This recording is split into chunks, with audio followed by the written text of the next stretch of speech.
Salut et bienvenue. Aujourd'hui, pour la nouvelle séquence coup de cœur, je vais vous parler du loup en slip, de l'abominable Charles Christopher et du dernier Zep, un bruit étrange et beau. Alors pour ce premier coup de cœur, je vais vous parler du loup en slip. Alors malheureusement, il n'y a pas de nouvel album des Vieux Fourneaux cette année, mais par contre, on a quand même droit à un petit plaisir avec ce loup en slip. Donc les auteurs se sont associés à une dessinatrice pour nous offrir plutôt un livre pour enfants. Il s'agit en fait de l'histoire que Sophie, dans Les Vieux Fourneaux, raconte dans son théâtre de marionnettes. Et c'est vraiment un très chouette album. Après, c'est pour les enfants, mais il est très bien fichu parce qu'en fait, basiquement, l'histoire du loup en slip, c'est un loup qui a froid aux fesses et qui, du coup, pour ne plus avoir froid aux fesses, on lui offre un slip et la vie va beaucoup mieux parce qu'il ne pousse plus des cris atroces et il n'a plus les yeux rouges parce qu'il a froid. Et donc, les animaux n'ont plus peur du loup, en fait. Donc, la BD est vraiment très chouette. Le ton est super drôle, les dessins sont super choux et c'est vraiment pour les petits, pour l'histoire de base, mais c'est vraiment intelligent parce qu'il y a plein de problématiques qui sont soulevées, qui peuvent être abordées en fait à différents âges en fonction de l'enfant, notamment tout ce que la peur génère, les conséquences dans la vie du quotidien et tout ce qui la crée aussi. Donc c'est vraiment un très chouette album que je vous recommande. Et alors le petit bonus pour les parents, c'est qu'il y a plein de petites choses à regarder, à découvrir. Donc quand on le relit pour la 50e fois à notre enfant, on s'amuse quand même encore.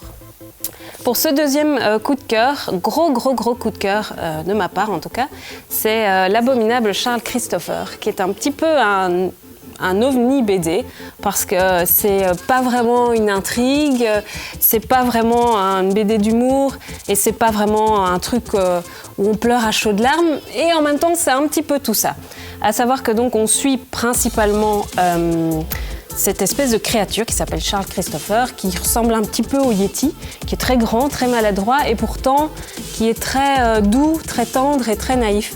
Et alors on le suit au fur et à mesure de l'album dans des petits strips allongés qui font vraiment penser aux strips des journaux qu'on trouve en bas de page. Et alors on est mêlé dans cet univers où il y a une petite intrigue de fond donc, qui mêle Charles Christopher. Mais c'est vraiment une BD très spéciale, mais c'est un vrai coup de frais quand on lit, c'est une merveilleuse découverte en fait. Et le dessin noir et blanc est ultra riche et très beau, on n'en perd pas une miette. Et on termine cette séquence coup de cœur par le dernier Zep, un bruit étrange et beau. Il nous avait déjà donc livré un très beau one-shot un peu plus adulte et réaliste avec une histoire d'homme.